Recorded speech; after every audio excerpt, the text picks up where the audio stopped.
Mother Nature knows best. Biomimicry, a new approach to the old problem of sustainable energy practice, by Chong. So you may be asking yourselves the same question that I did when I began. Why haven't I heard of this new and exciting field of biomimicry? Well, biomimicry isn't exactly a real science.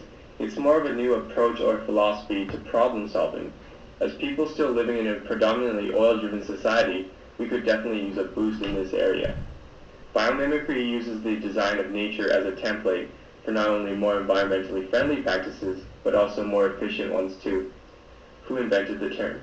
The term was first coined in 1997 in a book called Biomimicry, Innovation Inspired by Nature, by conservationist and biology enthusiast Janine Benyus.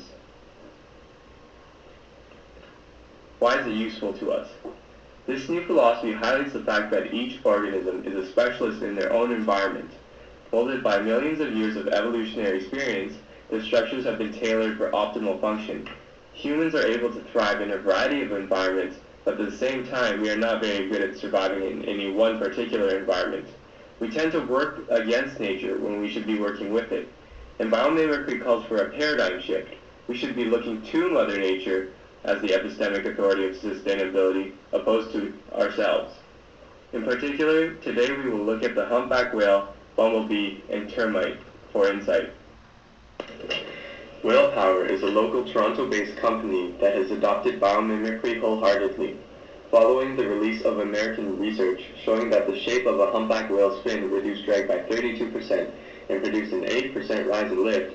They set out to translate this design into a quieter, more efficient fin. In particular, what gives the fin this advantage are the blunt serrations on the edge of the fin, also known as tubercles.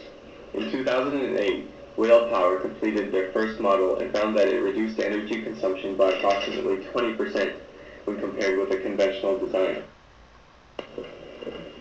Currently, Whale Power is setting their sights on moving their design from fans to wind turbines, but it has been a slow transition because of certification and testing regulations associated with clean energy generation.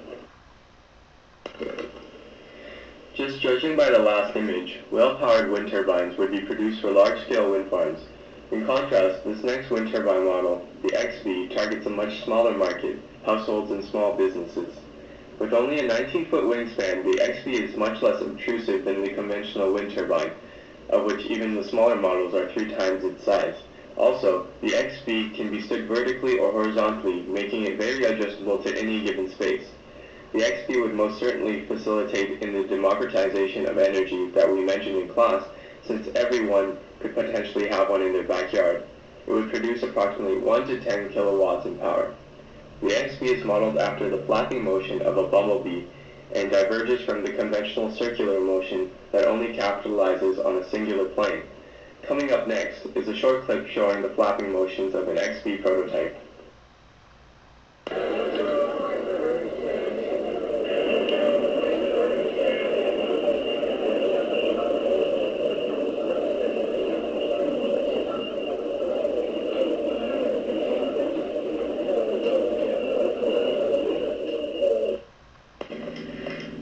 Termites are the best construction workers on Earth. Compared to humans, the buildings we construct are nowhere near as tall nor impressive when taking relative size of the builder into account. Termites have also solved the problem of air conditioning without power generation. Their primary food source is a fungus that only keeps at a very specific temperature range, approximately 30 degrees Celsius. Thus, out of necessity, the termites developed a way of maintaining temperatures around this set point, despite how volatile ambient temperatures may have been, varying from 0 at night to 40 during the daytime. The termites take advantage of a principle known as the stack effect, the notion that warm air rises while cool air falls to ventilate the mounds. Heat generated by the termites within the mound is transferred into the air. This stale heated air rises and exits the mound via the open ventilation shaft. While this is happening, termites will open vents at the bottom of the mound to allow for an influx of the coolest available air.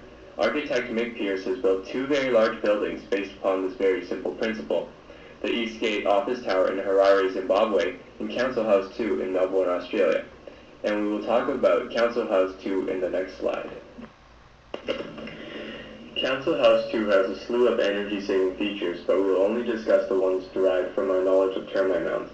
Hot air produced by people rise and exit through vents and ceilings of each floor, and finally through the roof deck.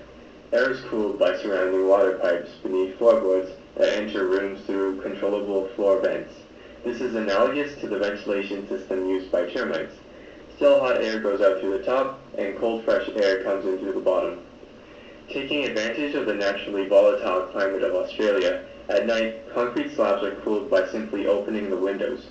During the daytime, these concrete slabs contribute to the cooling of the building by absorbing any excess heat. It is estimated that the simple practice saves 15 to 20% in cooling costs alone. Moreover, Council House 2 uses 15% of the energy of a conventional building of similar size, showing that applications of biomimicry can not only be environmentally friendly, but also financially prudent.